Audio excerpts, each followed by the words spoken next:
அனைவருக்கும் வணக்கம். வேதா தேன் பண்ணை திருச்சி. இன்றைக்கி நம்ம என்ன பார்க்க போகிறோம்னா கொசு தேன் வளர்க்க பற்றி பார்க்க போகிறோம். இது பாருங்கள், எண்டு கப்பு 200 mm உள்ளது. இது வந்து பிவிசி குழா தான். இந்த பிவிசி குழா தான் கொசு தேன் எப்படி வளர்க்க போகிறோம் பாருங்கள்.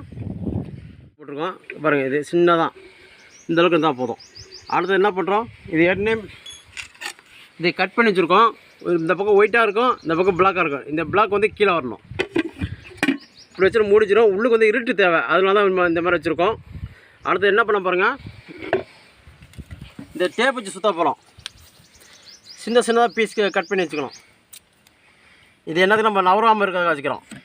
இப்போ சுத்தம் போது நவராங்கிட்டோம் ஒரு 2 பக்கம் வச்சா போதும்.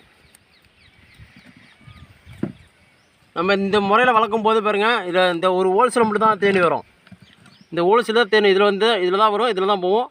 இதில் ஏர் இங்கே வராத அளவுக்கு நம்ம போட்டிக்கிறோம். இங்கே ஒரு டேப் வச்சு அடிச்சிடும், அவ்வளோதான். அவ்வளோதான். இது நல்லா விட்டுட்டா போதும். நம்ம எடுத்துக்கலாம். இது முடிஞ்சாலே இது வந்து பிளாஸ்டிக் தான், வெயில் பட்டால் ஸ்வீட் வரும். நம்ம அதுக்காக நம்ம வீட்டில் பழைய வேஸ்ட்டு துணியில் இருந்துச்சுன்னா இங்கே பாருங்கள், இந்த ஹோல்சேல் தெரிகிற மாதிரி நல்லா இப்படி போட்டு கட்டிக்கணும் தான். இப்படி போட்டு கட்டி நம்ம மறுபடியும் 2 சுற்றி இன்னொரு துணி போட்டு கட்டிக்கலாம். ஒரு கைத்தை போட்டு இப்படி கட்டி தொங்க, நம்ம எங்கே இருந்தாலும் தொங்க விட்டு வச்சுக்கலாம். இதை இப்படி கட்டி தொங்க விட்டு வச்சுக்கலாம்.